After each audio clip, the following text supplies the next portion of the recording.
పలుచున్నది, ఆశపడుచున్నది. దేవునికి స్తోత్రం. దుఃఖికి కావలసింది నీరు, మనిషికి కావలసింది దేవుడు. దేవునికి స్తోత్రం. హల్లెలూయా.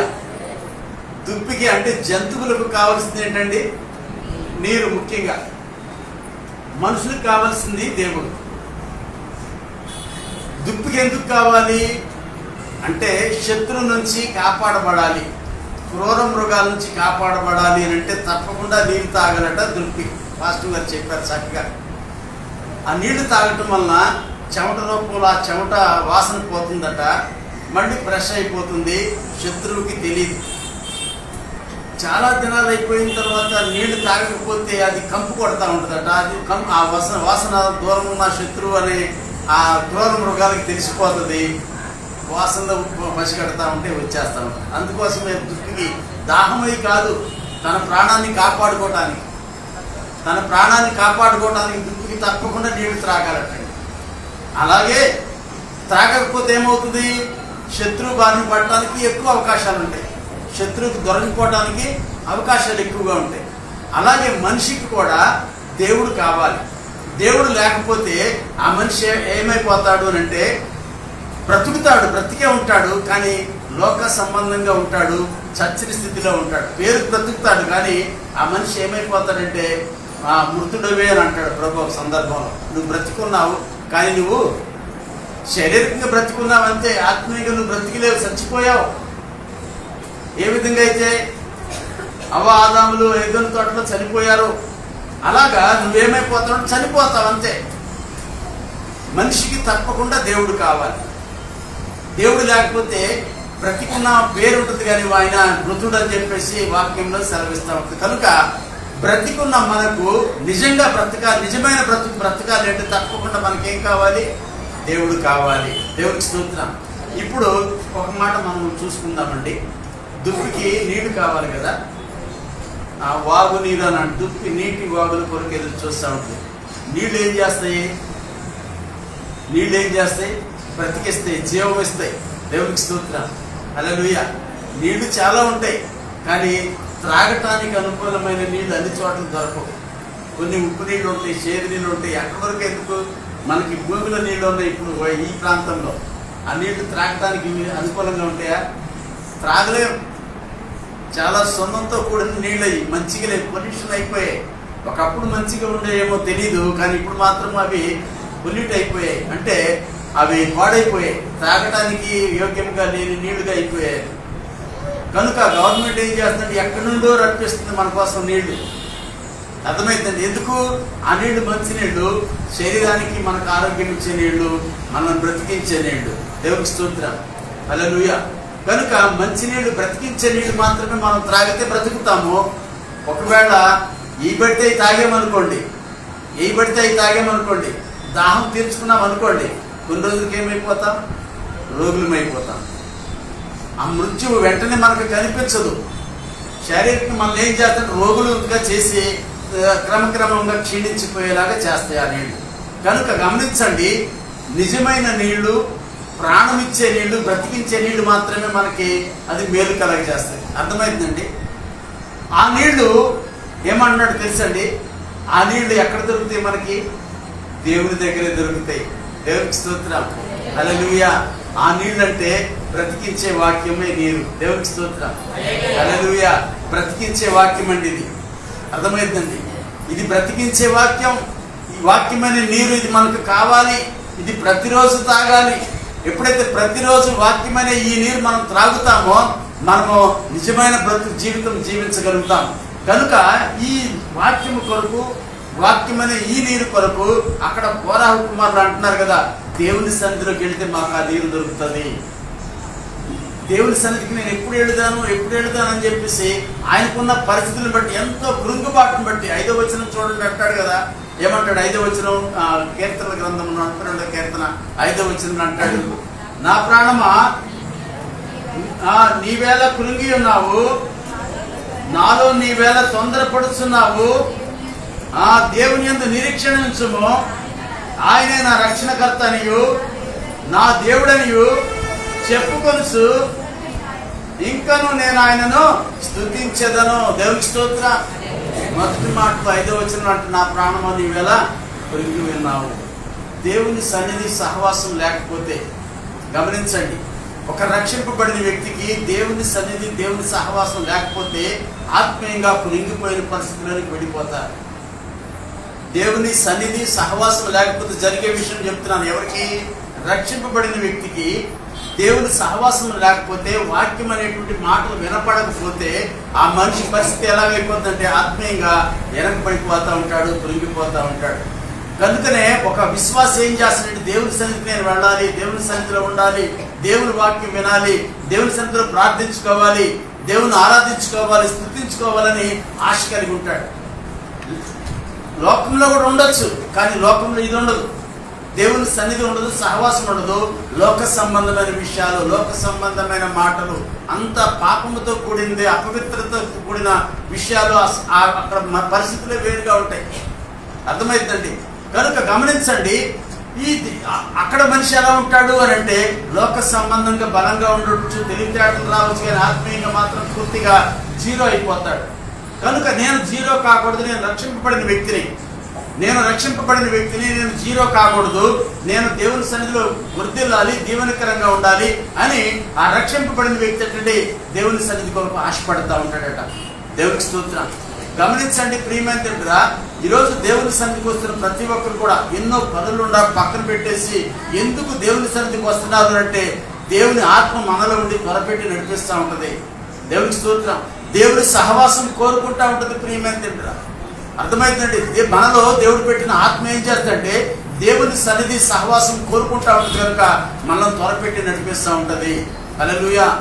మామూలుగా అయితే వాడు కూడా లోక సంబంధమైన వాడు ఉంటాడు కదా, ఒకడు లోకంలో ఉండేవాడు ఒకడు ఉన్నాడు.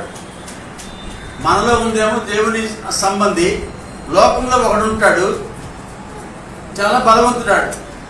కానీ ఒకటి మాత్రం మనం జ్ఞాపకం చేసుకోవాలి, మనలో ఉన్నవాడు కూడా తక్కువ వాడు కాదు, వాడికంటే గొప్పవాడు. హల్లెలూయా. వాడికంటే గొప్పవాడు. కనుకనే మనము వాటిని పక్కన పెట్టేసి మనం రాగలుగుతున్నాం. ఎవరైతే రాలేకపోతున్నారో వాళ్ళు బలహీనులైపోతున్నారు. దేవునికి స్తోత్రం. అర్థమైందండి? మనం ఈరోజు దేవుని సన్నిధిలో సహవాసంలో ఉన్నాము అని అంటే దేవుని ఆత్మ మనను త్వరపెట్టి నడిపించింది. దేవునికి స్తోత్రం. ఈ కోరాహు కుమారుడు కూడా ఆ విధంగానే వాళ్ళు అంటున్నారు కదా, నేను ఎప్పుడు దేవుని సన్నిధికి వెళదామా. చూడండి, అక్కడ అంటున్నాడు కదా, 2వ వచనంలో అంటాడు, దేవుని సన్నిధికి నేను ఎప్పుడు వచ్చేదను, ఆయన సన్నిధిని నేను ఎప్పుడు కనబడేదను. దేవుని సన్నిధి నేను ఎప్పుడు వెళ్ళాలి, నేను ఎప్పుడు దేవుని సన్నిధిలో కనపడాలని ఆయన ఎంతో తృష్ణ కొని ఉంటున్నాడట. ఎందుకో తెలుసా?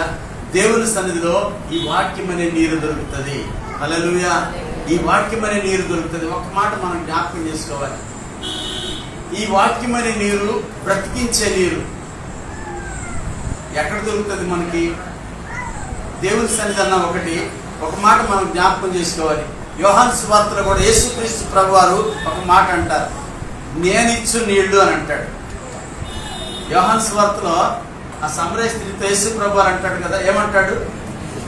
నేను ఇచ్చు నీళ్లు. ఒకసారి ఆ మాట చూడండి, కేవలం ఊరికి చూసుకోవడానికే.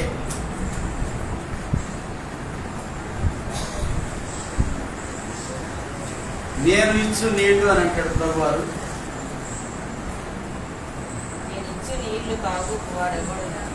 నేను ఇచ్చు నీళ్లు త్రాగువాడెప్పుడును దప్పికొనడు.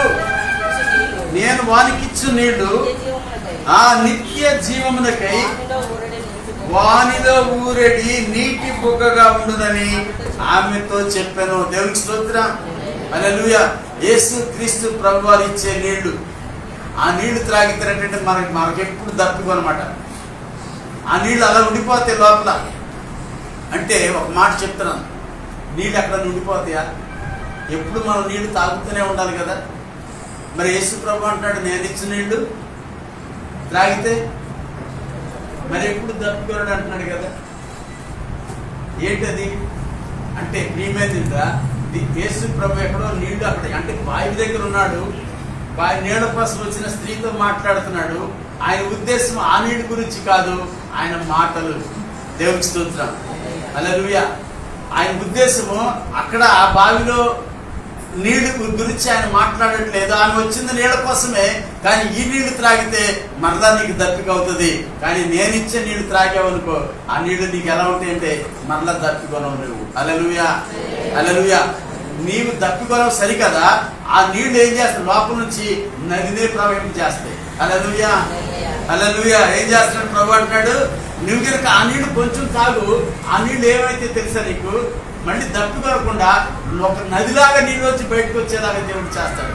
హల్లెలూయా. ఎంత ఆశ్చర్యంగా ప్రియమైందంట.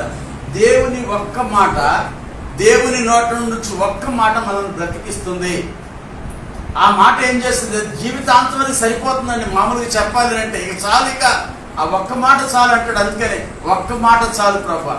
అది ఏం చేస్తుంది? మనల్ని జీవింప చేస్తుంది. ఒక భక్తుడు అంటాడు కదా, ఒక భక్తుడు అంటాడు ఏదో అంటాడంటే, అది నేను విన్నాను. ఏమనంటే,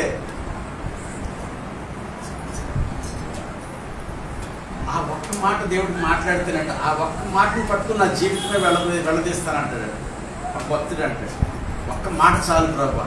ఆ ఒక్క మాటను పట్టుకొని ఏం చేస్తాడంట? నా జీవితమే వెళ్ళదీసే చాలు. ఇక నాకు ఒక్క మాట ప్రభు మాట్లాడాను అనుకోండి. నేను ఇంతకుముందు ఒక చెప్తా వచ్చాను ఒకసారి, దేవుడు నాతో మాట్లాడిన మాట, నేను విన్న మాట చెప్పాను మీకు. ఏమని చెప్పాను?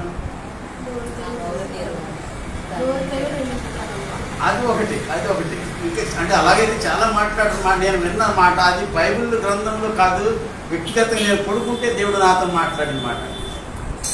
నేను పడుకొని ప్రార్థన చేసుకోవాలి, ప్రార్థనకు లెగాలి. అసలైతే ప్రార్థనకు లేకుండా నేను అలాగే లెగ్సాను, మళ్ళీ భక్తిగా ఉండి పడుకుంటే ప్రభు మాట్లాడుతున్నాడు, నా కుమారుడా లే ప్రార్థన చెయ్యి, నా కుమారుడా లే ప్రార్థన చెయ్యి. చిన్నగా ఉంది, సన్నగా వినపడింది చెవిలో, కానీ నా హృదయంలో భయం పుట్టించింది. అంత గలబరమై అంత ఇదైపోయింది. అమ్మో ఇంకేముందని దిగ్గులు లేచేయ. అసలైతే లెగ్సాను ప్రార్థన చేసుకోవడానికి, కానీ మరలా బద్ధకంగా ఉండి పడుకున్నాను. పడుకునేసరికి 2 సార్లు ప్రభు మాట్లాడాడు, నా కుమారుడా లే ప్రార్థించి, నా కుమారుడా లే ప్రార్థించి. రెండోసారి ముందేమో ఎవరో మాట్లాడుతున్నారు అనుకున్నాను. రెండోసారి వినేసరికి ఇక నాకు అర్థమైపోయింది. నాకు ఒక్కసారి గుండె జల్లుమంది, లేచి వెంటనే మోకరించారు.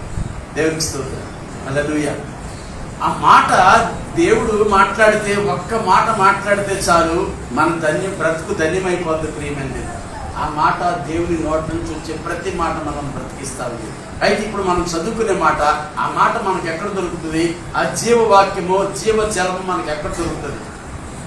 దుప్పికి ఏది నీటి వాగులు కావాలి, కానీ మనకేం కావాలంటే దేవుని సన్నిధి సహవాసం కావాలి.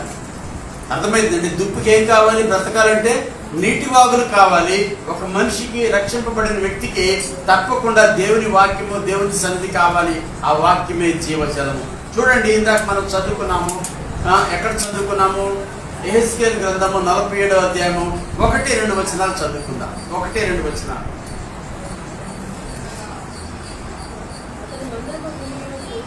అతడు మందిరపు గుమ్మమునకు నన్ను తోడుకొని వచ్చెను. మందిరము తూర్పు ముఖముగా ఉండెను. నేను చూడగా మందిరపు గడప క్రింద నుండి నీళ్లు ఉబికి తూర్పుగా పారుచుండెను. ఆ నీళ్లు బలిపీఠమునకు దక్షిణముగా మందిరపు కుడి ప్రక్కను క్రింద నుండి పారుచుండెను. దేవునికి స్తోత్రం, హల్లెలూయా. ప్రియమైనదిరా, ఇది ఒక దర్శనం. దేవుడు యెహెజ్కేలుకు ఒక దర్శనం చూపిస్తా ఉన్నాడు. ఏంటది? దేవుని ఆత్మ అండి అతన్ని తీసుకొని వచ్చిందట మందిరం దగ్గరికి. ఆ మందిరం తూర్పు ముఖంగా ఉందట. ఆ మందిరపు గడప క్రింద నుంచి నీళ్లు ఉబ్బుతా ఉన్నాయట. దేవునికి స్తోత్రం. ఆ మందిరపు గడప క్రింద నుంచి ఏమి ఉబ్బుతా ఉంది? ఆ నీరు ఉబ్బుతా ఉంది. ఆ నీరు ఎక్కడికి వెళుతున్నాయి? ఆ నీరు అంటాడు కదా, ఆ నీళ్లు తూర్పుగా పారుచుండెను. ఆ నీళ్లు బలిపీఠమునకు దక్షిణముగా మందిరపు కుడి ప్రక్కన క్రింద నుండి పారుచుండెను అని అంటున్నాడు. దేవునికి స్తోత్రం, హల్లెలూయా. దేవుని మందిరంలో నుంచి నీళ్లు ఉబ్బకటం అంటే దేవుని వాక్యము వెలువడటం. ప్రియమైనది, దేవుని వాక్యము వెలువడతా ఉంటే దేవుని మందిరంలో నుండి ఆ నీళ్లు ఏం చేస్తాయంటండి, అవి దేవుని మందిరంలో ఉన్న ప్రతి ఒక్కరిని కూడా ఆవరిస్తూ ఉంటాయి. ఆ నీళ్లు బ్రతికించే నీళ్లు. అందుకని 8-9 వచనాలు అక్కడ అంటున్నాడు. 8-9 మనం చదువుకున్నాం. ఏమంటాడు? 8-9 అప్పుడు ఆయన నాతో ఇట్లనను, ఈ నీళ్లు ఊపికి తూర్పుగానున్న ప్రదేశములకు పారి అరాబాలోనికి దిగి సముద్రములో పడును. దేవునికి స్తోత్రం, హల్లెలూయా. ఈ నీళ్లు అటండి ఎక్కడ పారుతాయి అట? ఈ నీళ్లు ఉబికి తూర్పుకనున్న ప్రదేశంలోకి పారి అరాబాలోనికి దిగి సముద్రంలో పడును. ఒక మాట ఆగుద్దాం ఇక్కడ. ఈ నీళ్లు గమనించండి, దేవుని మందిరపు గడప క్రింద నుంచి వస్తున్నాయి కదా. ఈ నీళ్లు మనం కనుక విన్నాము, త్రాగామనుకోండి, మనం దేవుని మందిరంలో ఉన్న మనము గడపలో క్రింద నుంచి వస్తున్నాయి అంటే మందిరం లోపల నుంచి వస్తున్నాయి, బయటకు వస్తున్నాయి. మందిరంలో ఎవరు ఉంటారు? దేవుని బిడ్డలు ఉంటారా ఉండరా? దేవుని బిడ్డలు ఉంటారా ఉండరా? దేవుని మందిరంలో నీళ్లు బయటకు వెళుతున్నాయి, మన గడప క్రింద నుంచి వెళుతున్నాయి అంటే వీళ్ళకి ఏమాత్రం నీళ్ళ గురించి లేకుండానే వెళ్ళిపోతాయి బయటికి. మాట వినండి, ఎప్పుడైతే దేవుడు ఇక్కడ మాట్లాడతాడో ఆ మాటలు వినిన ప్రతి ఒక్కరి హృదయాలలో పనిచేస్తాయి. వింటేనే విన్న వాళ్ళకి పనిచేస్తాయి. విని ఏం చేస్తాడు? బయటకు వెళ్ళిపోయేటప్పుడు మనతో పాటు వచ్చేస్తాయి ఆ మాటలు. మనం ఎక్కడికి వెళ్ళిపోతాము? లోకంలోకి వెళ్ళిపోతాం, మన ఇళ్ళకి వెళ్ళిపోతాం. మన ఇళ్ళు ఎక్కడ ఉన్నాయి? లోకంలో ఉన్నాయి. దేవునికి స్తోత్రం, హల్లెలూయా. మన ఇళ్ళు మన ఊర్లో ఉన్నాయి, మన ప్రాంతాల్లో ఉన్నాయి, మన ఇళ్ళకి వెళ్ళిపోతాం. అయితే ఈ నీళ్లు మనతో పాటు వచ్చేస్తాయి. హల్లెలూయా. వస్తే రావా? మనం తీసుకెళ్తామా? తీసుకెళ్ళము. చాలా మంది ఎక్కడే దులిపేసి వెళ్ళిపోతారు. చాలా మంది ఏం చేస్తారు? చాలా మంది ఏం చేస్తారు? ఇక్కడే దులిపేసుకొని వెళ్ళిపోతారు. ఒక్క మాట తీసుకెళ్ళరు. ఎక్కడికి? మన ఇంటికి. దేవునికి స్తోత్రం. చాలా మంది, నేను ఒక మాట చెప్తున్నాను, చాలా మంది బ్రదర్స్ వచ్చి ఉండరు, సిస్టర్సే వచ్చారు. బ్రదర్స్ రాని సిస్టర్స్ చేతులు ఎత్తరా, చూపించరా. నా ఆయన గారు రాలేదన్నవాడు 1 2 3 4 5 5 6 7 8. దేవునికి స్తోత్రం, మంచిది. ఇక్కడ విన్న మాటలు బ్రదర్స్ రాలేదు కదా. సిస్టర్స్, మీరు దయచేసి మీ ఆయనకి తాగించాలి. ఈ నీళ్ళు ఇంటికెళ్ళి మీరు తీసుకెళ్ళాలి. మీరు ఈ నీళ్ళు ఏం చేయాలి? మీరు ఒక్కళ్ళే తాగితే సరిపోద్దా? మీరు ఒక్కళ్ళే బతికితే సాదా?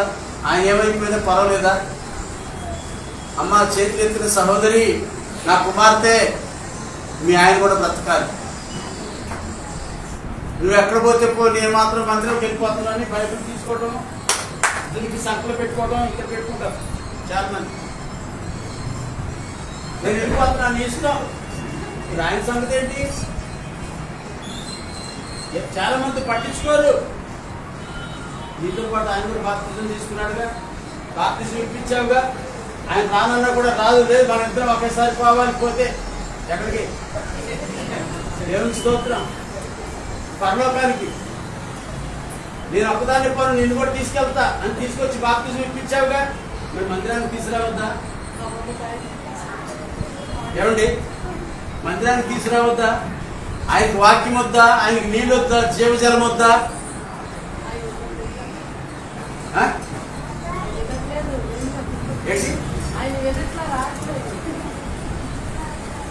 బ్రదర్స్, మీరు చాలా ధన్యులు, దేవుని సన్నిధిలో ఉన్నవాడు. దేవునికి స్తోత్రం, హల్లెలూయా. దేవుడు ఒకసారి నీకు మాట చెప్పనా, దేవుడు మిమ్మల్ని ఎంతో ప్రేమిస్తున్నాడు. వీళ్ళని ప్రేమించట్లేదని కాదు, వీళ్ళని కూడా ప్రేమిస్తున్నాడు. దేవుడు మిమ్మల్ని ఎంతో ప్రేమిస్తున్నాడు. ప్రేమించి ఆయన సన్నిధిలో, ఆయన సహవాసంలో సమకూర్చుకున్నాడు. మనము ఒక మాట అండి, లోకంలో చాలా ఉంటాయి, కానీ మనం జీవింప చేసేది మాత్రం దేవుని మాటలు మాత్రమే. మనల్ని బ్రతికించేది మాత్రము, ఆత్మీయంగా బ్రతికించేది దేవుని మాటలు మాత్రమే, ఆయన సన్నిధి మాత్రమే. ఈ విషయం మనం జ్ఞాపకం చేసుకోవాలి. మనకు దేవుని మాటలు లేవనుకోండి, ఆయన వాక్యం మనకు లేదనుకోండి, మనం ఏమైపోతామంటే ఎండిపోయిన పరిస్థితుల్లోకి వెళ్ళిపోతాం. ఎండిపోవటం అంటే తెలుసు కదా, ఏంటది? శాపకరం. ఎండిపోవటం అంటే నిలువునా ఎండిపోవటం, ఎవరు నరకకుండానే, ఎవరు తుంచకుండానే, ఎవరు విరవకుండానే ఎండిపోవటం అది మామూలు విషయం కాదు. ఎవడన్నా విరిచాడు అనుకోండి, విరిచి పడేశాడు అనుకోండి, అది ఎండిపోతుంది, సహజమే. కానీ ఎవరు విరవకుండానే, నరకకుండానే, ఉండదున్నట్టుగానే ఎండిపోతూ ఉంటే పరిస్థితి ఎలా ఉంటుందంటే అది గొప్ప శాపకరం.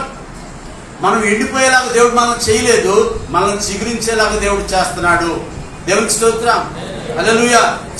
ఎప్పుడు చిగురిస్తుంది తెలుసండి? ఒకటి వర్షమన్న పడాలి, రెండోది నది ప్రక్కన, జీవజల నది ప్రక్కన మనం ఉంటే అప్పుడే మనం చిగురిస్తాం ఆత్మీయంగా. అర్థమవుతుందండి? జీవజల నది ప్రక్కన మనం ఉంటే అప్పుడు మాత్రమే మనం చిగురించడానికి అవకాశం ఉంటుంది. ఒకటి పైనుంచి వర్షమన్న పడాలి, అనగా పరిశుద్ధాత్మ దేవుని కొమ్మరింపు మన మీద ఉండాలి, లేదా సరైన వాక్యము, నిజమైన వాక్యము మనకు అందుతూ ఉండాలి. అప్పుడు మాత్రమే మనము ఆత్మీయంగా చిగురించగలుగుతాము. దేవునికి స్తోత్రం, హల్లెలూయా. ఇక్కడ గమనించండి, 8వ వచనం అంటాడు కదా, యెహెజ్కేలు గ్రంథము 47వ అధ్యాయము 8వ వచనం అంటాడు కదా, అప్పుడు ఆయన నాతో ఇట్లనని ఈ నీళ్లు ఉబికి తూర్పుగానున్న ప్రదేశములకు పారి అరాబాలోనికి దిగి సముద్రములో పడును. సముద్రములో పడును. అరాబాలోనికి దిగి, అరాబా అనేది ఒక సముద్రం. అది అరాబా అనేది ఒక లోయ క్రింద ఉంటుంది బాగా. అయితే అది ఆ నీళ్ళు ఎక్కడ పడతాయట? సముద్రంలో పడతాయటండి. సముద్రంలో మీకు ఒక మాట చెప్తున్నాను. నదుల సంగతి తెలుసు కదా మీకు. నదులన్నీ ఎక్కడ కలుస్తాయి? నది నీళ్ళు ఎలా ఉంటాయి? నది నీళ్లు జీవం ఇచ్చే నీళ్లు, బ్రతుకునిచ్చే నీళ్లు, రుచికరంగా ఉంటాయి. ఈ నీళ్లు సముద్రంలో పడితే సముద్రం నీళ్ళు ఎలా ఉంటాయి? ఎందుకని? ఇవన్నీ మంచినీళ్ళే కదా పడేది.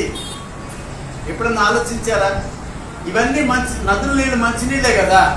ఇవన్నీ సముద్రంలో పడితే మరి సముద్రం నీళ్ళు ఎందుకు చేదుగా ఉంటున్నాయి, ఉప్పుగా ఉంటున్నాయి? చేదు కాదు, ఉప్పుగా ఉంటున్నాయి. అంటే మనం త్రాగటానికి పని చేయవు.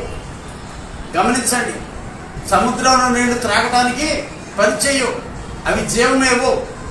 అయితే గమనించండి, సముద్రంలో కూడా, సముద్రం గురించి మాట్లాడుతూ ఈ నీళ్ళు అంటే సముద్రంలో పడుతున్నాయట, కానీ సముద్రం నీళ్లు త్రాగటానికి మాత్రం ఉపయోగపడవు. మనం నది నీళ్లు త్రాగితేనే మనం బ్రతుకుతాం. అయితే గమనించండి, ఈ సముద్రం ఏమైపోతుందంటే ఇది జీవం ఇచ్చేది కాదు.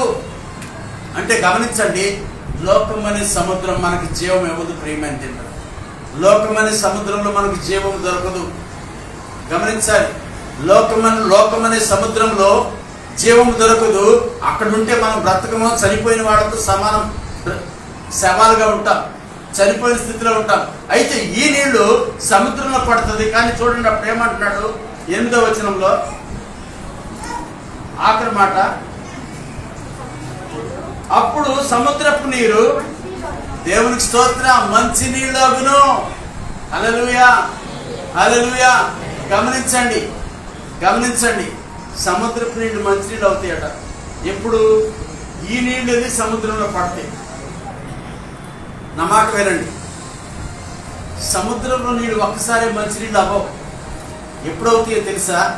ఇక్కడ మీరు త్రాగిన ఈ నీళ్లు, యేసు ప్రభు అనే జీవనదిలో నుంచి త్రాగిన ఆ నీళ్లు, యేసు ప్రభు ఇచ్చే ఆ నీళ్లు మనం త్రాగి మనం ఏం చేయాలంటే ఈ నీళ్లు మన ఇంటి దగ్గర ఉన్న వాడికి తాగించాలి. రాకుండా ఉన్నారు కదా, దేవుని సన్నిధికి దూరంగా ఉన్నారు కదా, వాళ్ళకు తాగించామనుకో, ఇక్కడ చెప్పినటువంటి మాటలు, ఆ మాటలు ఏం చేస్తాయంటే వాళ్ళలో కూడా పనిచేస్తాయి. ఎందుకంటే దేవుని మాటలు. కొంతమంది అస్సలు మాట్లాడరు. నేను ఒక మాట చెప్తున్నాను, అంటే ఎవరు మీరు నాకు చెప్పొద్దులేండి. కొంతమంది ఎలా ఉంటారో తెలుసా? స్త్రీలు పురుషులతో గొడవపడి కొన్ని వారాలు మాట్లాడుకోరు, సరిగా కొన్ని నెలలు మాట్లాడుకుంటే ఎటువంటి మాటలు మాట్లాడుకుంటారు? అవసరమైన మాటలు మాత్రమే. డబ్బులు ఎక్కడ పెట్టామంటే అది అక్కడ ఉండి చూసుకో, మంచినీళ్ళు అది అక్కడ ఉండి తాగు. ఇప్పుడు ఇప్పుడు దాకా ఎక్కడ ఉన్నాడే నీకు చెప్పాలా అంటే ఇటువంటి మాటలే కానీ మంచిగా ప్రేమగా కూర్చొని మాట్లాడుకుందాం.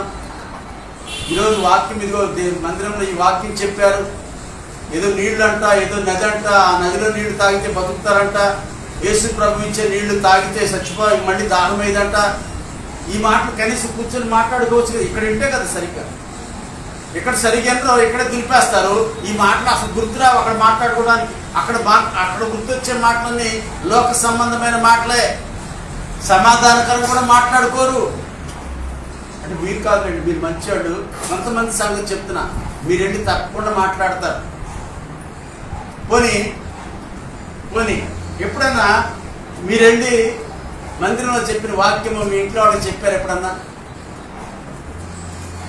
ఎప్పుడు చెప్పలేదా? ఎప్పుడు చెప్పలేదు అన్నవాడు చెయ్యొద్దండి. ఒకసారి చూపించారు. ఇప్పుడు ఎవరు చెయ్యొస్తారు. అబ్బాయి అంత మంచివాడు మీరు. సరే, ఎప్పుడు చెయ్యెత్తినా ఎత్తకపోయినా, చెప్పినా చెప్పకపోయినా ఇప్పుడు మాత్రం చెప్పండి. ఎందుకంటే వాక్యంలో ప్రభు అంటున్నాడు, ఆ నీళ్లు అటంటే సముద్రంలో పడతాయట. సముద్రంలో అంటే ముందు మన ఇళ్లలో పడాలి, మన ఇంట్లో ఉన్న మనుషుల్లో హృదయాలలో పడాలి ఆ నీళ్లు. అర్థమవుతుందండి నా మాట? ఎప్పుడైతే ఆ నీళ్లు ఆ హృదయాలలో పడతాయో, ఆ ఇంట్లో ఉన్న వాళ్ళ హృదయాల్లో పడతాయో, ఆ నీళ్లు జీవింప చేస్తాయి. దేవునికి స్తోత్రం. గమనించండి, ఎప్పుడైనా సరే మనం దేవుని మందిరంలో విన్న వాక్యమో ఇంటి దగ్గర వాళ్ళతో పంచుకోవాలి. బ్రదర్స్, మీరు కూడా ఒకవేళ మీ ఇంట్లో వాడు ఎవరైనా దేవుని మందిరానికి రానిటువంటి అమ్మలు కావచ్చు, నాన్నలు కావచ్చు, తాతలు కావచ్చు, ఏంటి వాళ్ళతో పంచుకోవాలి ఈ విషయాలు. ఎవరు లేకపోయినా దేవుని మందిరానికి వచ్చినటువంటి నీ భార్య, నీ పిల్లలతో అయినా వాక్యం గురించి మీరు పంచుకోవాలి. అర్థమైందండి? ఎప్పుడైతే వాక్యం గురించి, దేవుని మందిరంలో చెప్పిన వాక్యం గురించి మాట్లాడుకుంటారో మీ ఇంట్లో కూర్చొని, నిజంగా ఆ ఇల్లు ఆ ఇంట్లో అసలు ఏమండటానికి అవకాశం లేదంటే, ఆ ఇంట్లో ఏమాత్రం సాతాను సంబంధమైన విషయాలు ఉండడానికి అవకాశమే ఉండదు. అక్కడ జీవం ఉంటుంది. ప్రియమైన గమనించండి, ఎప్పుడైతే దేవుని వాక్యము మీరు ఇంట్లో మాట్లాడుకుంటూ ఉంటారో, ఎప్పుడు కాకపోయినా కనీసము మీరు ఫ్యామిలీ ప్రేయర్లో కూర్చుంటారు కదా, అప్పుడైనా మీరు మాట్లాడుకోండి. దేవుని మందిరం విషయం, ముఖ్యంగా దేవుని మందిరం విషయం అన్నందుకు కొన్ని అనవసరమైన మాటలు మాట్లాడుకుంటారు కొంతమంది. ఏం మాట్లాడుకుంటారు ఇళ్ళ దగ్గర? ఎప్పుడు చూసినా వాళ్ళకే ఎత్తాడు. రాత్రి మాట్లాడుకున్నాం కదా, ఎప్పుడు చూడు అడిపడాలేంటి, వాళ్ళు నిలబెడతారు ఇంట్లో కూర్చొని. అది రారు, ఎప్పుడైనా ఒకసారి వస్తారు. వచ్చిన తర్వాత ఎక్కడ లేని రాజకీయం అంతా అక్కడ ఇంటికి వెళ్ళి మాట్లాడతారు. ఎక్కడున్న రాజకీయం గురించి, ఎక్కడున్న రాజకీయం, మందిరంలో ఉన్న రాజకీయాల గురించి. ఎందుకంటే మనకు కావాల్సింది ఏంటి చెప్పండి? దేవుని వాక్యం మనకు కావాలి. వాక్యం మనకు బ్రతికిస్తుంది. యేసుకేలుతో అంటాడు ప్రభు, ఇదిగో ఈ నీళ్లు సంగతి నువ్వు చూడు, ఈ నీళ్లు సముద్రంలో పడితే అప్పుడు ఆ సముద్రంలో నీళ్లు ఏమైపోతాయి? ఇప్పుడైతే ఉప్పు నీరుగా ఉన్నాయి, కానీ ఒక సమయం వస్తుంది, యేసుకేలు ఆ నీళ్ళన్నీ కూడా ఉప్పు నీళ్ళల్లో మంచి నీళ్ళు అయిపోతాయి. చూడు ఒకసారి. ఎప్పుడవుతాయి? ఆ రోజు ఎప్పుడు వస్తుందండి? వస్తుంది ఒకరోజు. యేసుక్రీస్తు ప్రభు అని అన్నాడు. మాట చెప్తున్నాను, ఈ మందిరం మీరు చూస్తున్నారే, మంచి శృంగారంగా కనపడతా ఉంది. ఈ మందిరం రాయి మీద రాయి లేకుండా పడిపోయే రోజులు వస్తున్నాయి అని అంటాడు. అంటే అక్కడ మందిరం దగ్గర ఉన్నారు, శిష్యులేమో మందిరం వైపు చూస్తున్నారు. కానీ ఆయన ఉద్దేశం ఏంటంటే ఆ మందిరం గురించి కాదు, శరీరం అనే ఈ మందిరం గురించి ఆయన మాట్లాడుతున్నాడు. సమరయ స్త్రీ బావి దగ్గరకు వచ్చింది, నీళ్ల కోసమే వచ్చింది, నీళ్లు గురించి మాట్లాడుతున్నాడు. కానీ ఆ నీళ్ల గురించి కాదు యేసు ప్రభువు మాట్లాడింది. ఆయన మాట్లాడింది వాక్యం అనే నీరు గురించి మాట్లాడుతున్నాడు. ఆయన నోటి నుంచి మాట అనే నీరు గురించి ఆయన మాట్లాడుతున్నాడు. దేవుని మాటలు కొద్దిగా మనకి అర్థం కావు ప్రియమైన. దేవుని మాటలు మనకు సరిగా అర్థం కాదు. అయితే మనము భ్రమలో అపోహలో ఉండిపోతాము. ఓహో ఆ నీరే అని అనుకుంటే పొరపాటు పడతాం. కానీ ప్రియమైన దేవుని మాటలు ఎలా ఉంటాయంటే, ఈ మందిరంలో అంటాడు కదా, ఈ రాయి మీద రాయి ఉండకుండా కూలిపోతుందని చెప్తాడు కదా యేసుక్రీస్తు ప్రభువారు. వాళ్ళు అనుకున్నారు నిజమే ఈ మందిరం గురించి అనుకున్నారు. నిజమే, మందిరం అలాగే జరిగింది. కానీ ఆయన చెప్పింది మాత్రం దేని గురించి? ఆ మందిరం గురించి కాదు. ఎందుకు ఈ మాట చెప్తున్నాను అంటాడు, ఈ మందిరము ఎన్నో సంవత్సరాలు కట్టారు కదా. ఈయన అంటాడు 3 రోజుల్లో తిరిగి కడతాను అంటాడు. 3 రోజులు కట్టగలిగేది ఆ మందిరము? ఆ మందిరం గురించి కాదు. వీళ్ళు అనుకున్నారు మా వాడు ఇన్ని 46 సంవత్సరాలు కట్టారు కదా, నువ్వు 3 రోజులు ఎలా కడతావు? అది మర్మంగా ఆ విషయం మళ్ళీ ఆయన మాట్లాడు. యేసుప్రభు ఆ విషయం మళ్ళీ మాట్లాడలా. ఎందుకంటే వాళ్ళకి అర్థం కాదు ఇప్పుడు అని చెప్పేసి అది ఆప్ చేశాడు అంతే. తర్వాత మీరే తెలుసుకుంటారు. హల్లెలూయా. తర్వాత మీరే తెలుసుకుంటారు. గమనించాలి ప్రియమైన దేవుడా, ఏ నీళ్లు సముద్రంలో పడితే సముద్రపు నీళ్లు మరలా మంచినీళ్ళు అయ్యాయి. అది ఎప్పుడు జరుగుతుంది తప్పకుండా ఒకరోజు వస్తుంది. అయితే దానికి నీవు నేను మనమందరం కూడా ఒక సారథులుగా ఉండాలి. ఆ నీళ్లుని, ఉప్పు నీళ్లు మంచినీళ్ళుగా చేయడానికి నిన్ను నన్ను దేవుడు వాడుకోబోతున్నాడు. నమ్మిన వాడు ఒకసారి స్తోత్రం చెప్తారా? తాగటానికి అనుకూలంగా లేని నీళ్లను మంచినీళ్ళుగా చేసే రోజు వస్తుంది, రాబోతుంది. ఆ క్రమంలో నిన్ను నన్ను మనల్ని వాడుకుంటున్నాడు దేవుడు, వాడుకోబోతున్నాడు. దేవునికి స్తోత్రం. దేవుని చేతిలో వాడబడాలని ఉందా? నా సహోదరుడు ఒకసారి దేవునికి స్తోత్రం చెప్తామా? ఎస్, దేవుడు తప్పకుండా నిన్ను నన్ను మనల్ని వాడుకుంటున్నాడు అంతే. వాడుకొని ఆ నీళ్ళని ఏం చేస్తాడంటే మంచినీళ్ళుగా చేస్తాడు. ఆ మంచినీళ్ళు చూడండి, ఉప్పుగా ఒకసారి పాత నిబంధన గ్రంథంలో నేను ఒక మాట చెప్తాను మీకు. పాత నిబంధన గ్రంథంలో ఒక మాట జ్ఞాపకం చేస్తాను. ఇశ్రాయేలు ప్రజలు ఎర్ర సముద్రం దాటి అరణ్యంలోకి వచ్చారు. 3 రోజులు నడిచిన తర్వాత వాళ్ళకి దాహమైంది, బాగా నీళ్లు దొరకలేదు. నీళ్లు దొరకకపోతే ఒక నీళ్లు వచ్చాయి. ఆ నీళ్ళు ఎటువంటి నీళ్ళట? చేదు నీళ్ళు. దేవునికి స్తోత్రం. చేదు నీళ్ళు తాగడానికి ఏమాత్రం కూడా మంచిగా లేదు. అయితే దేవుని సన్నిధిలో ఎవరు మొరపెట్టారు? మోషే ఎందుకు మొరపెట్టాడు? అసలు నీ ఆహారం గురించి, నీళ్ళ గురించి మోషే అడగడం. మోషే ఏమడుగుతాడు తెలుసండి? నీ సహవాసం కావాలి ప్రభు, నీ మాట వింటే అదే సాధన. మాట వింటే ఆకలి ఉండదు, దప్పుకుంటుందండి. 40 రోజులు మోషే దేవునితో ఉన్నాడు. ఆకలి దప్పులు లేవు ఆయనకి. ఆకలి అయ్యలేదు, దాహం అవ్వలేదు. దేవునితో ఉంటే అదే సంతోషం, అదొక తృప్తి. మీకు అర్థమైందండి? మోషే 40 రోజులు ఒకసారి కాదు 3 సార్లు 4 సార్లు ఉన్నాడు దేవునితో. 40 రోజులు ఆయన ఆహారం తినలేదు, నీళ్లు తాగలేదు. ఎలా ఉండగలిగాడు? అంతే. దేవునితో ఉంటే మనకి ఆకలి దప్పులు ఉండవు. అయితే ఒక మాట మీకు చెప్తాను. మోషే ఎప్పుడు కూడా నాకు దాహం అవుతుంది, నాకు ఆ దాహం కావాలి, నీళ్లు కావాలి, లేకపోతే నాకు ఆకలి అవుతుంది, ఆహారం కావాలని ఎప్పుడు అడగల. కానీ ఎవరు అడిగారు? ఇశ్రాయేలు ప్రజలు. దేవునికి స్తోత్రం. హల్లెలూయా. ఓర్చుకోలేరు, సహనం ఉండదు. మాకు నీళ్లు కావాలి, మాకు తాగటానికి నీళ్ళు లేవు. అరే, జీవజల నది అయిన ప్రభుని యేసు క్రీస్తు వాళ్ళతో ఉన్నాడా లేదా? యేసు ప్రభు వాళ్ళతో ఉన్నాడా లేదా? పాత నిబంధన గ్రంథంలో యేసు క్రీస్తు ప్రభు వాళ్ళతో ఉన్నాడా లేదా?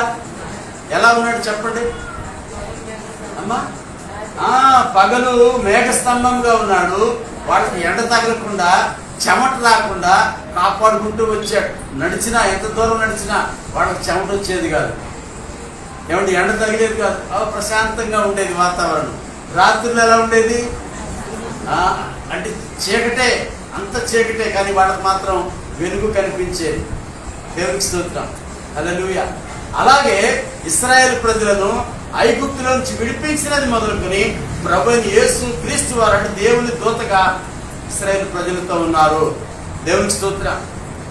అయితే దేవుని సన్నిధిలో మోషే మీద వీళ్ళు సనగటం కొనగటం మొదలు పెట్టారు. ఎవరో? ఎందుకు? నీళ్లు కోసం. నీళ్లు ఉన్నాయి కానీ చేదు నీళ్లు తాగడానికి ఉపయోగపడవు. మోషే మాకు నీళ్ళు ఇవ్వు అని మోషే అనుకున్నారు. ప్రభా ఏంటి నీళ్ళు అడుగుతున్నారు, ఏం చేయమంటావు ప్రభా అని మోషే ఏం చేశాడంటే ప్రభు సన్నిధిలో మొరపెట్టాడు. దేవుడు ఒక చెట్టును చూపించాడు. ఆ చెట్టు కొమ్మ విరిచి నీవు ఆ నీళ్ళలో ఆ నీళ్ళు ఏమైపోతాయి? మంచి నీళ్ళు అయిపోతాయి. ఎస్, ఆ చెట్టు ఎవరో కాదు, ఆ విరవబడిన కొమ్మ ఎవరో కాదు, ప్రభువైన యేసు క్రీస్తు. ప్రియమైన యేసుక్రీస్తు నీ కొరకు నా కొరకు విరవబడ్డాడు. ఎందుకు? మన మారా లాంటి జీవితాలను మధురమైన జీవితాలుగా. మారా అంటే చాలా మందికి తెలియదు. మారా అంటే చేదు. మన జీవితాలలో మనకు మంచి లేదు. ఎక్కడ చూసినా చెడే కనిపిస్తూ ఉంది. ఎక్కడ చూసినా కొరతలే, ఎక్కడ చూసినా లోటులే, ఆశీర్వాదం లేదు, శాపమే మన జీవితాలలో. అటువంటి శాపకరమైన జీవితాలలో ప్రభుని యేసు క్రీస్తుగా అక్కడ ఒక చెట్టుగా కనపడి ఆయన విరవబడ్డాడు. విరవబడిన చోట ఎక్కడైతే వేశారో ఆ నీళ్లు మధురమైపోయాయి. మన బ్రతుకులు మధురముగా మారిపోయాయి. ప్రియమైన యేసు క్రీస్తు మన జీవితాలలో ఉండటం వల్ల మన బ్రతుకులు లేకపోయినా ఈరోజు మనం సంతోషంగా జీవించగలుగుతున్నాం. నా మాట అర్థమైందండి. యేసు ప్రభు మన జీవితాలలోకి వచ్చిన తర్వాత, మన బ్రతుకుల్లోకి వచ్చిన తర్వాత మనకు ఒక నిరీక్షణ వచ్చింది. అర్థమైందండి. మనకు ఒక నిరీక్షణ, ఒక సంతోషం, ఒక సమృద్ధి. ఈ లేకపోయినా కూడా ఉన్నదాన్ని బట్టి మనం తృప్తికరంగా జీవించగలుగుతున్నాం. అర్థమైందండి. ఒక పాట మన జ్ఞాపకం వస్తుంది. ఆ పాట చిన్న పాట పాడుకుందాం. దేవుని యందు నిరీక్షణ ఉంచి ఆయనను స్తుతించున ప్రాణమా. దేవుని యందు నిరీక్షణ ఉంచి ఆయనను స్తుతించున ప్రాణమా. ఏ అపాయము రాకుండా నిన్ను దివారాత్రులు కాపాడువాడు. ఏ అపాయము రాకుండా నిన్ను దివారాత్రులు కాపాడువాడు.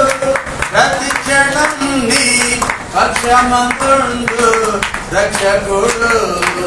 ప్రతి క్షణం నీ పక్షమందుండు రక్షకుడు. దేవుని యందు నిరీక్షణ ఉంచి ఆయనను స్తుతించున ప్రాణమా. దేవుని యందు నిరీక్షణ ఉంచి ఆయనను స్తుతించున ప్రాణమా. తన బిడ్డను మరచినను మరువడు నా దేవుడు నిన్ను. తల్లి తన బిడ్డను మరచినను మరువడు నా దేవుడు నిన్ను.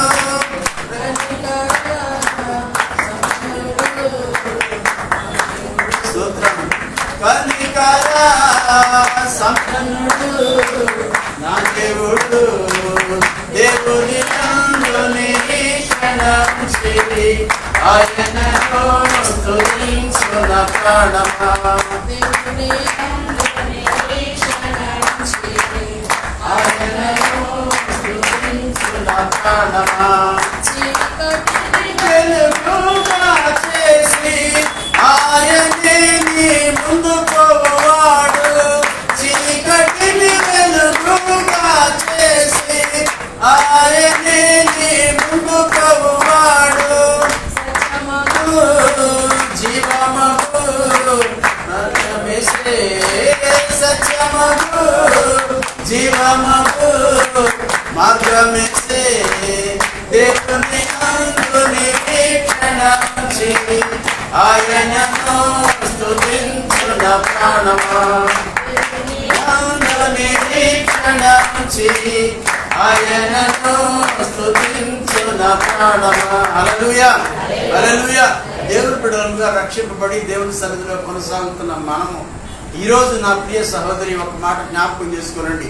మన పరిస్థితులు ఎలాగున్నా, మన కుటుంబంలో ఉన్న పరిస్థితులు ఎంత మనకి అనుకూలంగా లేకపోయినా, అననుకూలంగా ఉన్నప్పటికీ దేవుని యందు నిరీక్షణ ఉంచినట్లయితే, ఆయన యందు మన గురి నిలిపినట్లయితే ఆయన మన పట్ల ఏం చేస్తాడంటే మహారాజ్ లాంటి పరిస్థితులను మధురముగా మార్చగలుగుతాడు. దేవునికి స్తోత్రం, హల్లెలూయా. నా మాట అర్థమైందండి.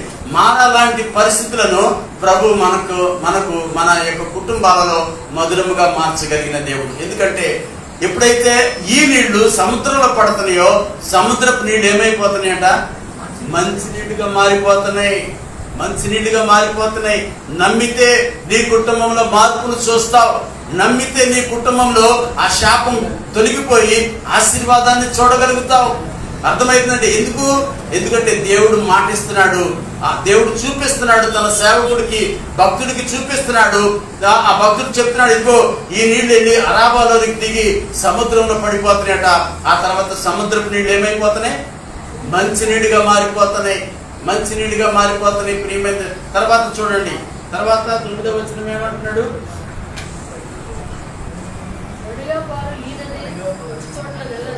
ఒడిగా పాలు ఈనది వచ్చు చోట్ల నెల జలచరములన్నీయు బ్రతుకును. దేవునికి స్తోత్రం. ఒడిగా పాలు ఈ నది వచ్చు చోట్ల నెల జలచరములన్నీయు బ్రతుకును. దేవునికి స్తోత్రం. మీరు ఇందాక ఒక మాట చదివాము, ఒక మాట చదివాము. ఏమని చదివాము అని అంటే, ఆ నీళ్ళు ఎక్కడ పడతాయట? అరాబాలోనికి దిగి, అరాబా అక్కడ ఆగాను ఇందాక, నేను చెప్పడానికి వీలు పడలేదు. అరాబాలో నీళ్లు కూడా ఎటువంటి నీళ్ళు అంటే ఉప్పు నీళ్ళే, చాలా ఉప్పు నీళ్ళు అరాబాలోని నీళ్లు కూడా. అయితే గమనించండి, ఈ ఉప్పు అరాబాని ఎందుకు ప్రత్యేకంగా చూపించాడంటే, సముద్రంలో చేపలు ఉంటే ఉండవా, కానీ అరాబాలో మాత్రం ఏ జీవి ఉండదు. మీకు తెలుసో తెలీదు, అరాబాలో నీళ్లే ఉంటాయి. సముద్రంలో ఉన్న నీళ్ల కంటే కూడా ఇంకా భయంకరమైన నీళ్ళు అక్కడ అరాబాలో ఉండే నీళ్లు.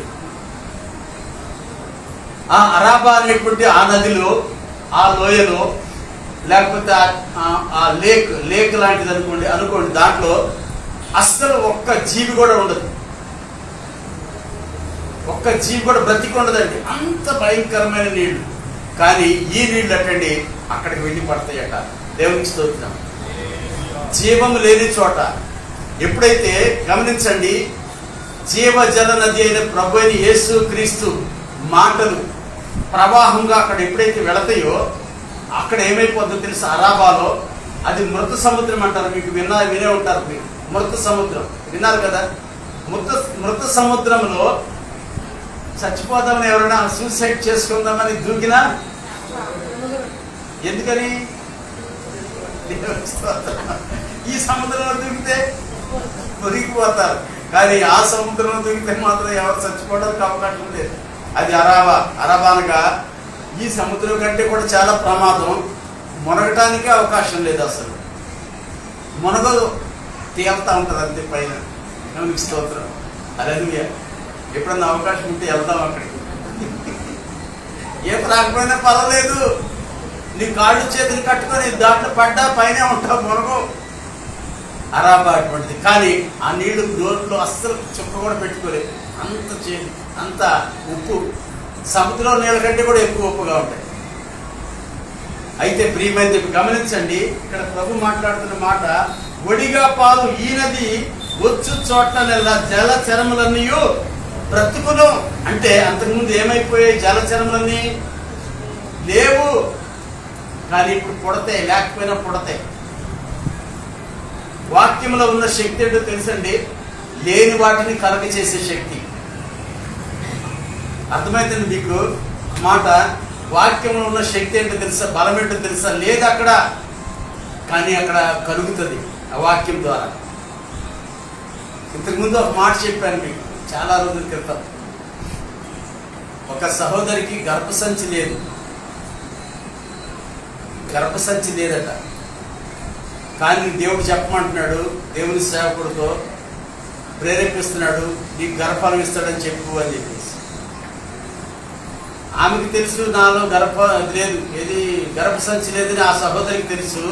కానీ దేవుని సేవకుడు అంటున్నాడు, అమ్మ ప్రభు మాట్లాడుతున్నాడు, చెప్పమంటున్నాడు, నీవు గర్భఫలం దేవుడికి ఇవ్వబోతున్నాడు. ఎలా నమ్ముతుంది? మీరు చెప్పండి. నమ్ముతారండి? నమ్మటానికి అవకాశం ఉంటుందా? దేవుని సేవకుడు చెప్తున్నాడు, అమ్మా దేవుడు చెప్పమంటున్నాడు, నీవు గర్భవతి కాబోతున్నావు, నీవు గర్భఫలం నీకు దేవుడు ఇవ్వబోతున్నాడు అని చెప్పేసి. ఆ సహోదరికి ఏం లేదు, తెలుసు, ఆల్రెడీ చెక్ చేసుకున్నారు, చాలా ప్రయత్నాలు చేశారు పిల్లల కోసం, డాక్టర్ చూపించుకుంటే అమ్మ నీకు గర్భసంచే లేదని చెప్పాడు. అయితే గమనించండి, ఆ సహోదరి దేవుడి సేవకుడు చెప్పిన మాట నమ్మింది. నా మాట అర్థమైందా? ఆమె గర్భసంచి లేదు, కానీ దేవుడు చెప్పమన్నాడు, దేవుడికి సమస్తము సాధ్యం, ఏదైనా చేయగలడు అని ఆమె నమ్మింది. మీరు నమ్మండి, దేవుడు ఆమెకు గర్భఫలం ఇచ్చాడు. ఆమెకి శరీరంలో మార్పు కనిపించింది. డాక్టర్ దగ్గరికి వెళ్ళి చూపిస్తే ఎవరైతే గర్భసంచి లేదన్నాడో ఆ డాక్టర్ చూపించి, ఆయన వాళ్ళ ఫ్యామిలీ డాక్టర్ ఏమో చూపిస్తే, అమ్మ నువ్వు గర్భవతివి, నువ్వు కన్సీవ్ అయ్యావు. ఎంత ఆశ్చర్యం అండి, ఎంత ఆశ్చర్యం! ఈ ఆశ్చర్యం ఎప్పుడు జరిగింది? ఆమె నమ్మింది, దేవుని మాటను నమ్మింది. దేవుని సేవకుడు చెప్పిన మాట ఆమె నమ్మింది. దేవునికి అసాధ్యమైంది ఏది లేదు, దేవుడు ఏదైనా చేయగలడు. మృతులను సజీవులుగా చేయగలిగిన దేవుడు మన దేవుడు. చనిపోయి 4 దినాలైనా సమాధిలో ఉన్న లాజరును బ్రతికించిన దేవుడు. అర్థమైందా? కనుక నా ప్రియ సహోదరి, నా సహోదరుడా, ఒక్క విషయం మనం జ్ఞాపకం చేసుకోవాలి. ఈరోజు నీ ఇంటి పరిస్థితులు, నీ భర్త పరిస్థితి, నీ భార్య పరిస్థితి, నీ బిడ్డల పరిస్థితులు ఎలా ఉండినప్పటికీ నీవు దేవుని నమ్మినట్లయితే, ఆయన యందు విశ్వాసం ఉంచినట్లయితే, మృతమైన సముద్రమును మంచినీళ్ళగా మార్చిన దేవుడు, మృత సముద్రమును మంచినీళ్ళగా మార్చిన దేవుడు నీ చిన్న కుటుంబాన్ని మార్చడా? దేవుడు తప్పకుండా మారుస్తాడు. ఎప్పుడో తెలుసా? నీవు నమ్మినప్పుడు, దేవుని మాటలు నువ్వు విశ్వసించినప్పుడు, ఈ వాక్యాన్ని నమ్మినప్పుడు దేవుడు నీ జీవితంలో కార్యం జరిగిస్తాడు. ఎస్, దేవునికి స్తోత్రం. చూడండి తర్వాత ఏమంటాడు, చదవండి ఒక మాట, త్వరగా మనం ముగించుకోవాలి, సమయం అయిపోతుంది. తర్వాత మాట అమ్మా, ఈ నీళ్లు అక్కడికి వచ్చుట వలన ఆ నీళ్లు, ఈ నీళ్లు జీవమిచ్చే నీళ్లు, ఆ నీళ్లు ఏ నీళ్లు? ఉప్పు నీళ్లు, మరణం సంబంధమైన నీళ్లు. కానీ ఈ నీళ్లు అక్కడికి వెళ్తాం వల్ల ఆ నీళ్ళు ఏమైపోయాట? దేవునికి స్తోత్రం, హల్లెలూయా. ఏమండి, ఒక నదిలో నీళ్లు సముద్రంలో పడితే ఏ నది ఇది? ఇది జీవనది. ప్రభు యేసు క్రీస్తు అనే జీవనది. ఈ నీళ్లు సముద్రంలో పడితే ఆ నీళ్లు మంచినీళ్ళు అయిపోతున్నాయి. ఎస్, కొంతమంది అనుకుంటారు వీడు మారడండి, ఈ వ్యక్తి మారడండి, చాలా షాడిస్ట్ అండి కొంతమంది చెప్తారు. అది దేవుడి మాటలు ఆయన హృదయంలో పడాలి, కానీ ఆయన ఎంత చెడ్డవాతైనా మంచి వారిగా చేసుకోగలడు దేవుడు. అది దేవునికే సాధ్యం. మన మనుషులు చెప్తే అవ్వదు, మనుషుల వల్ల ఏమీ కాదు. కొంతమంది చాలా ప్రయత్నం చేస్తారు దేనికి? మార్చుకోవటానికి. ఎవరు మార్చుకోవటానికి?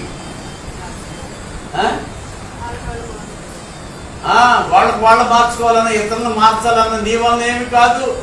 ఆయన మార్చేది ఆయన. దేవునికి స్తోత్రం, హల్లెలూయా. ఆయన మార్చేది ఆయనండి. కనుక ఆయనకే చెప్పుకోవాలి, ఆయనకే మనం విన్నవించుకోవాలి, ఆయన దగ్గరే మనం మొరపెట్టుకోవాలి. ఆయన మార్చుకుంటాడు. కనుక ప్రియమైన ఒక్కటి, ఏదైనా ఒక్క మాట ఏం చేస్తుంటే మనుషులను బ్రతికిస్తుంది, మారుస్తుంది. ప్రియమైన అందుకని ఇక్కడ అంటున్నాడు కదా, ఈ నీళ్లు ఆ నీళ్ళలో పడినప్పుడు ఆ నీళ్ళు ఏమైపోయాట? మంచినీళ్ళగును కనుక చేపలు బహు విస్తారములగును. ఈ నది ఎక్కడికి పారును, అక్కడ సమస్తమును బ్రతుకును. దేవునికి స్తోత్రం.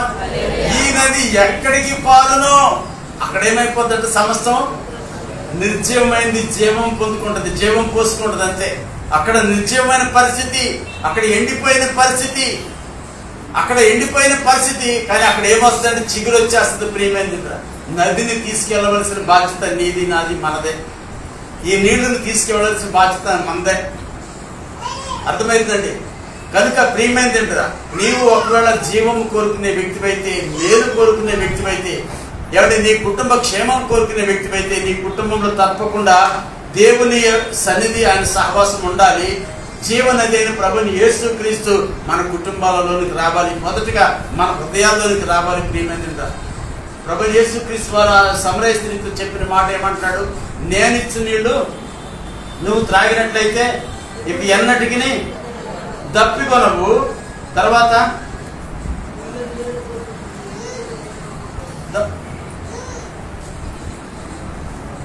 అందుకు యేసు, ఈ నీళ్లు త్రాగి ప్రతివాడు మరలా దప్పికొను, నేనిచ్చు నీళ్లు త్రాగి వాడు ఎప్పుడను దప్పికొనడు. నేను వానికి ఇచ్చు నీళ్లు నిత్య జీవముకై వానిలో ఊరెడి నీటి బుగ్గగా ఉండునని ఆమెతో చెప్పాను. దేవునికి స్తోత్రం. హల్లెలూయా. నీవు ఒక మాట నేను చెప్పనా, ఒక మాట ఆఖరికి చెప్పేస్తాను, నేను ముగించేస్తాను. దేవుని మాటలు ఈ మాట మనం జ్ఞాపకం చేసుకుందాం. ఏ మాట? యేసుక్రీస్తు ప్రభువారు సమరయ స్త్రీతో చెప్పిన మాటలు, నేనిచ్చు నీళ్లు త్రాగితే నీకు ఎప్పుడు దప్పిక కావదు. ఆ తర్వాత ఆ మాట ఏమంటాడు?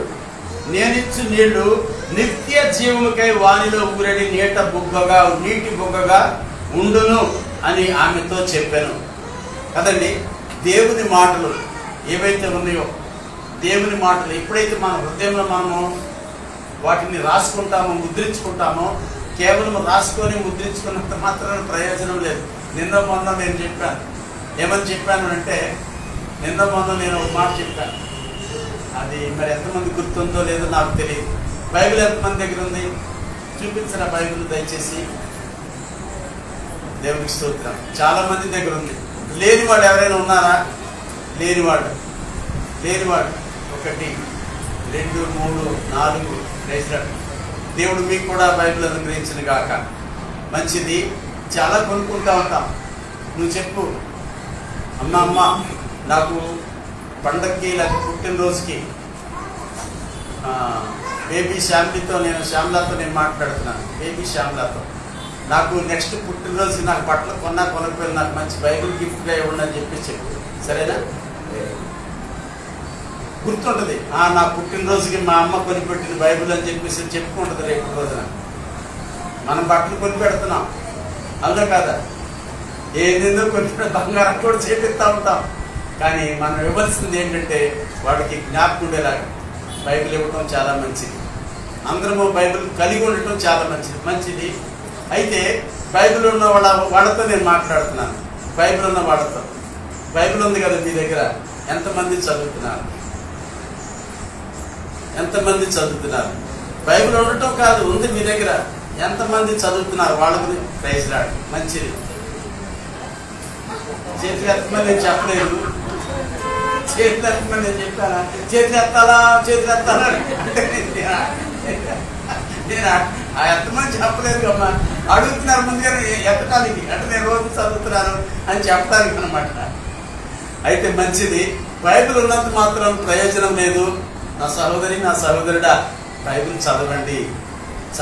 కనీసం రోజుకి ఒక అధ్యాయమైనా మీరు చదవండి. ఎక్కువ చదవలేకపోయినా సమయం తీసుకొని బైబిల్ చదవండి.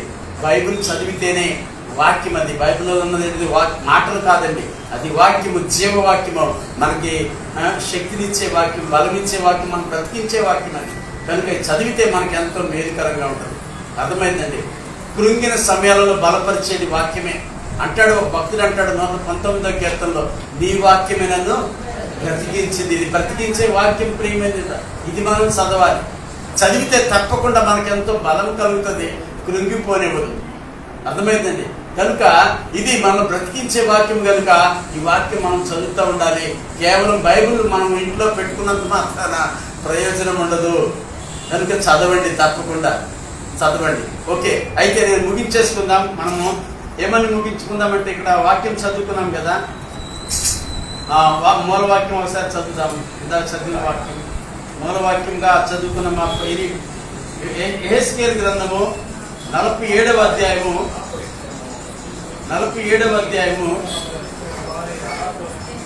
చదవండి. 8, 9 వచనాలు. అప్పుడు ఆయన నాతో ఇట్లనెను, ఈ నీళ్లు ఉబికి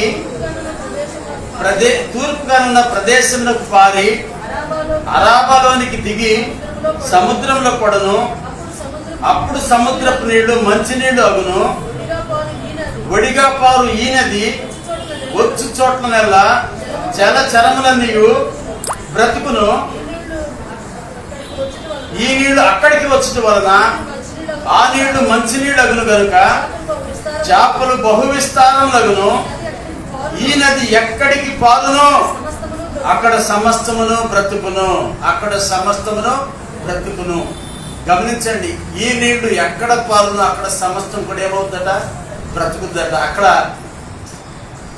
మృతకుది అనేది లేదు, అక్కడ చావు అనేది ఉండదు, అక్కడ శాపం అనేది ఉండదు. ప్రియమైన తింటారు.